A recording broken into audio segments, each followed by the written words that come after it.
Hello, welcome listeners and market participants, and welcome to KBRA's European Credit Podcast, Conversations in European Credit. I'm Gordon Kerr, Head of European Research at KBRA, and today I am joined by my colleague Karl Cummins from our ABS ratings team. Today we will be covering the topic of European Auto ABS. Our conversation will focus on the recently published report you can find on kbra.com. As the European auto market continues to migrate towards removing carbon emissions from its entire vehicle fleet, sales of new hybrid-powered and battery electric vehicles have grown dramatically. In 2022, sales of both vehicle types outpaced diesel-powered vehicles in Europe. There has been a growing interest in the ABS market to promote their inclusion in European automotive loan and lease securitisations. The market achieved its first green auto ABS deal in February 2023, after first discussing it many years ago, with a transaction that exclusively contained hybrid and electric-powered vehicle-backed loans sold to investors. However, on further examination of recent auto ABS transactions sold, there appears that a steady greening progression was already underway in many portfolios. Here to join us in this podcast is Karl, an expert on the auto ABS transactions in Europe at KBRA. Welcome, Karl. Hey, Gordon. Thanks for the introduction. Delighted to be here today. So, Karl, sales of alternatively powered vehicles, away from the traditional fossil fuel-powered vehicles, have been growing in recent years. Can you give us a bit of background on the scale of this progression? Absolutely, yes. In terms of progression, sales of new battery electric vehicles increased 40% in the UK in 2022, despite an actual decline of 2% in the overall market, while battery electric vehicle sales increased by 28% in Europe, where again the overall market declined by about 5%. Sales of new hybrid vehicles, which for purposes of our report include plug-in, mild hybrid and full hybrids, also increased by 4% in the UK and 6% in Europe throughout the course of 2022. There are a few notable features evident here. Continued decline in diesel. For example, new diesel vehicles fell 38% in the UK in 2022. And as you mentioned, battery electric vehicles represented the second most purchased new vehicle type in the UK. If we include hybrids in that analysis, both the combination of hybrid and electric vehicles actually outsold both petrol and diesel combined over the year in the UK. As we outlined in the report, this trend is due to a number of well-known factors and part of the overall transition towards renewable sources and driven by technological advances with significant ongoing investment by OEMs in electric and hybrid vehicles, government regulations such as emission standards, a societal focus on sustainability, increased infrastructure, and incentives such as rebates.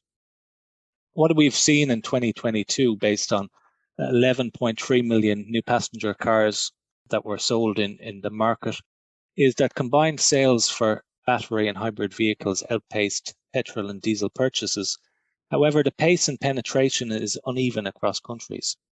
For example, in Norway, 79% of all new vehicle sales were battery electric vehicles, with a further 15% hybrid. In general, Scandinavian countries and the Netherlands had over 60% of their total sales of new vehicles being battery electric or hybrid, while countries like Spain, Poland, Belgium continue to maintain high sales of petrol-powered vehicles. These numbers are illustrated in our report. Thank you very much, Karl. While sales have been growing rapidly, obviously that is all of the new vehicles that are coming to the market, but what sort of impact has this had on the existing fleet of passenger vehicles in Europe?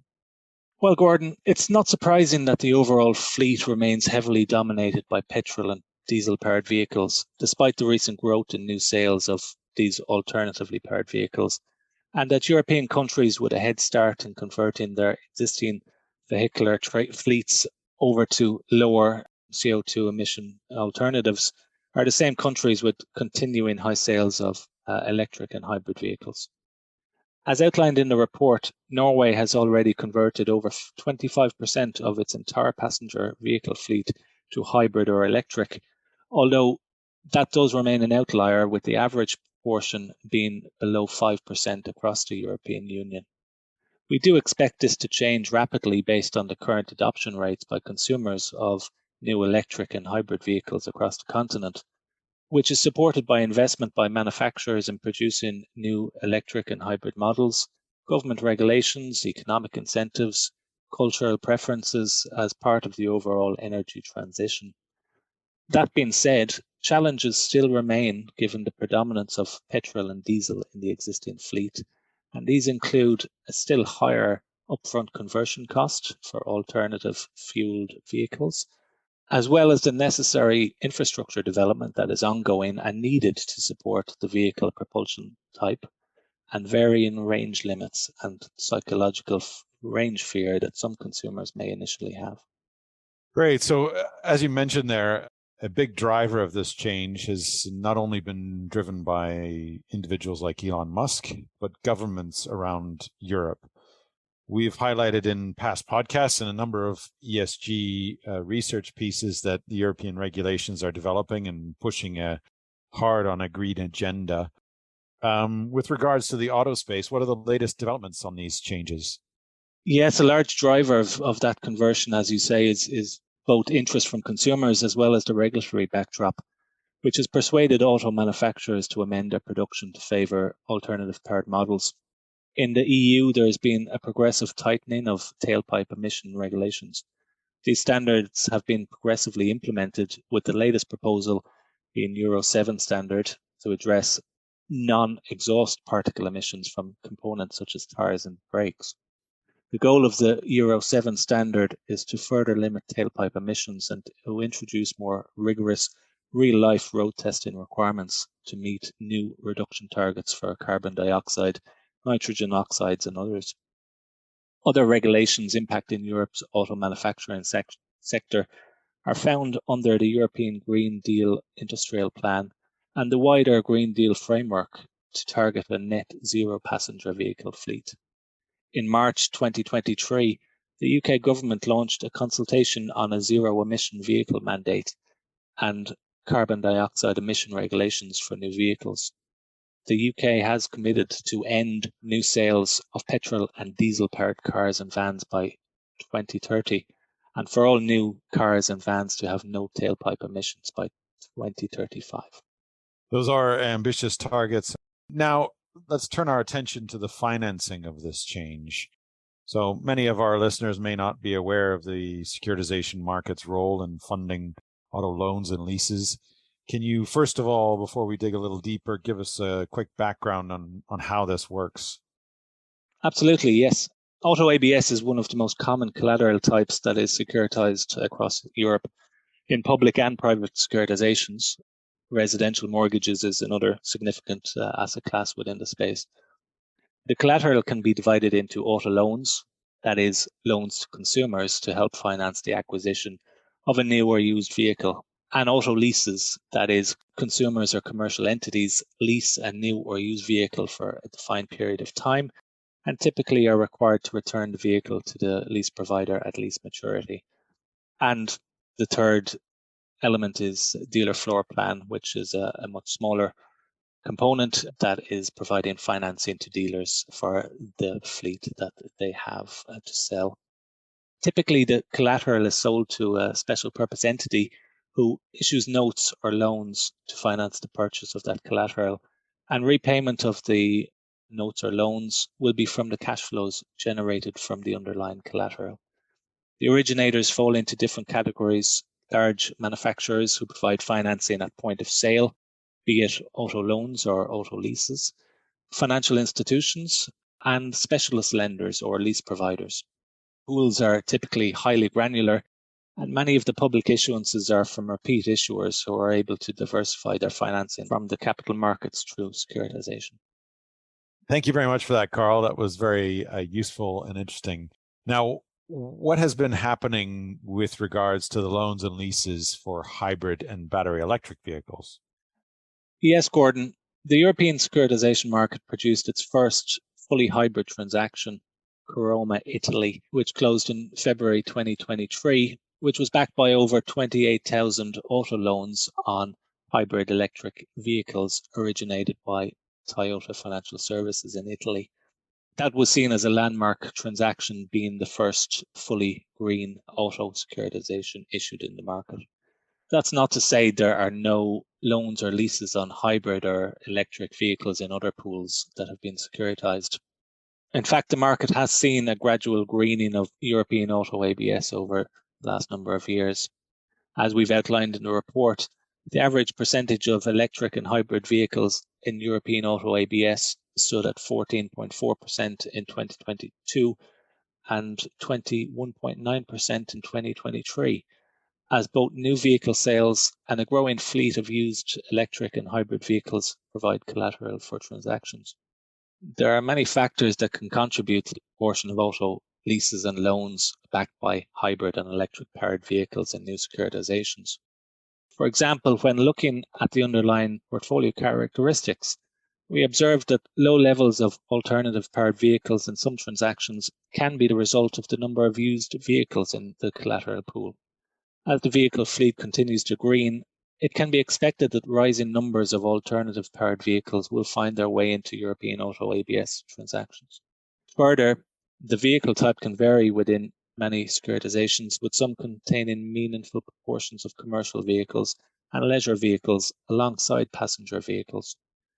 Further impacting the inclusion of lower emission vehicles in the collateral pool is the extent of manufacturers' product offerings and the country of issuance. As highlighted earlier, some countries have made greater progress than others in the conversion to alternative fuel types. We also highlighted that disclosure of the breakdown of collateral pools by fuel type and emission levels of the underlying vehicles, while improving, still remains disparate. In the analysis, at least 6 of the transactions did not easily have the information available, whereas other transactions went beyond just a breakdown by fuel type to also include carbon dioxide consumption and groupings by emission standards. That's very interesting. So has there been any sort of pricing differential in transactions that are green or greenish versus those that are not? Of the transactions that contain a high percentage of electric or hybrid vehicle collateral, there does not appear to be any differentiation at this point in their new issuance spreads. This could partly reflect the treatment of hybrid versus battery vehicles, and the fact that even if the transaction contains up to 40% of low emission vehicles, this may not be sufficient to be considered as green under certain investment guidelines. Further, this could also highlight that European securitization investors are focused on the risks associated with the credit, with metrics captured in the new issue spread. For example, Kerr, Italy, the 100% hybrid transaction, priced its senior notes at a spread of 80 basis points, which was at comparable levels to other issuers in the market around that time. Those other issuers may have had minimal percentages of electric and hybrid vehicles in the collateral pool. That being said, it was also Toyota Italy's inaugural securitization. Thank you very much for that, Karl. That's been a very interesting conversation into the European auto market. As discussed, KBRA expects the European auto ABS securitization market will become greener as a natural consequence of the transition to low-emission vehicle manufacturing and EU tailpipe emission standards by 2035. Given the current high levels of electric vehicles and hybrid sales of new vehicles, the prospect for more completely electric and hybrid auto ABS securitization collateral pools has increased. While investor activity has so far not made a distinction in terms of spread, the interest and demand for green collateral does exist, and the disclosure of this type of information has become important for the awareness of investors and market participants. As environmental focus initiatives are developed with regards to the auto market and their impact on auto ABS, KBRA will continue to monitor these developments. Thank you very much for listening. You can find greater detail on this topic in the report on our website, kbra.com. Make sure you are registered to receive our latest commentaries and engaged with our experienced and knowledgeable analysts. We look forward to bringing you more conversations in European credit. Best of luck to you all out there in these challenging times.